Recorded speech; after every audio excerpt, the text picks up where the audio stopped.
I'm James Heaney, and this is your brief news briefing. Are you having a hot summer? It's not just you. It's hot everywhere. The past 4 years have been the warmest 4 years on record, and it's not stopping there. According to a new scientific forecast, the next 5 years are probably going to be way hotter. And I'm not just talking about global warming heating.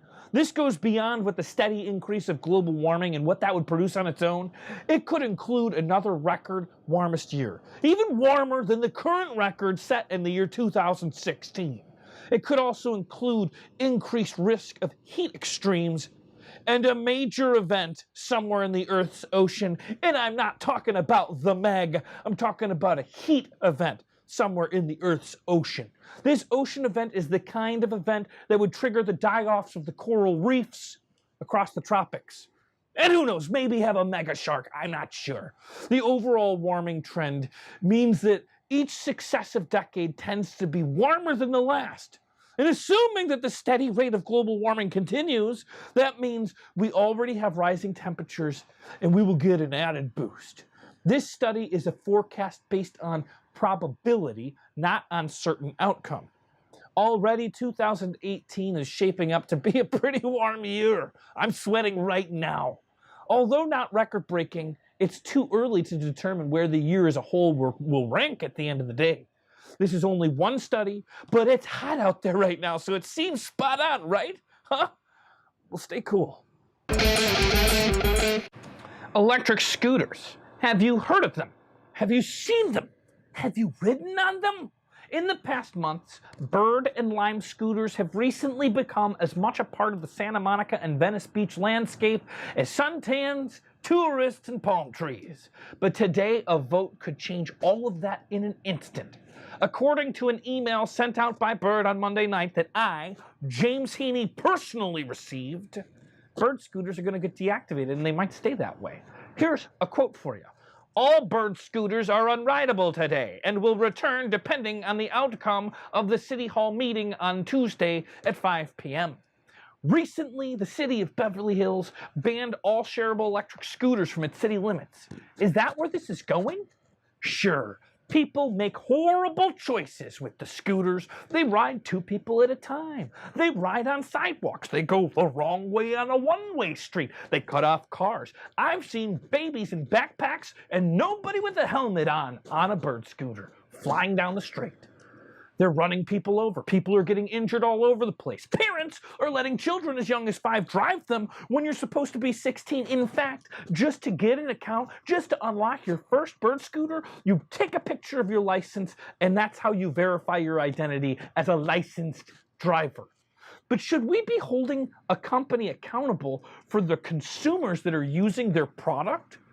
The misuse of their product? If they were just following the rules and how they're designed, then there wouldn't be a controversy because there wouldn't be injuries and there wouldn't be all this nightmarish assholes on the road on Bird scooters. But you don't handle things like that. You don't hold responsible companies for the misuse of their product when their product's supposed to be used a certain way.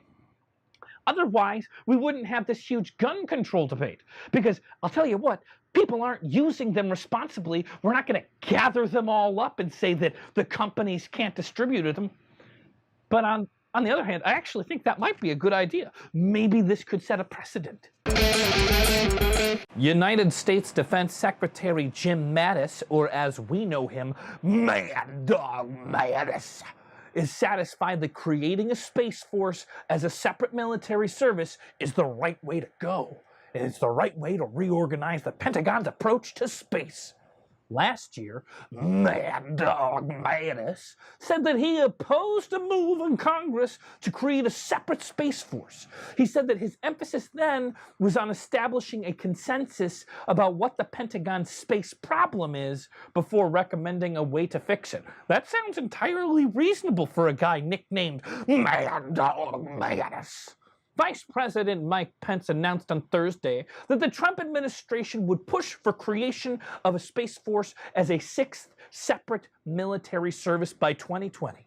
The Pentagon first will establish a space command to oversee and coordinate space operations, and a space development agency to accelerate the development and fielding of space technology for the military. It will also build up a larger number of servicemen and servicewomen with an expertise in space operations, which I must argue that the people most qualified with space expertise are, astronauts, the doy, and secondly, people who played a lot of video games, because I have spent a great deal of time as a space marine, and I am ready to put my service in. It's rare, you don't hear it from me often, I'm a lazy bum, but Space Marine material right here. Space Force, here we come. The Space Force will be a separate but equal force, equal to the Air Force, which currently manages most of the military's space operations. The Pentagon is going to submit a legislative proposal for a Space Force early next year as part of its fiscal 2020 budget request.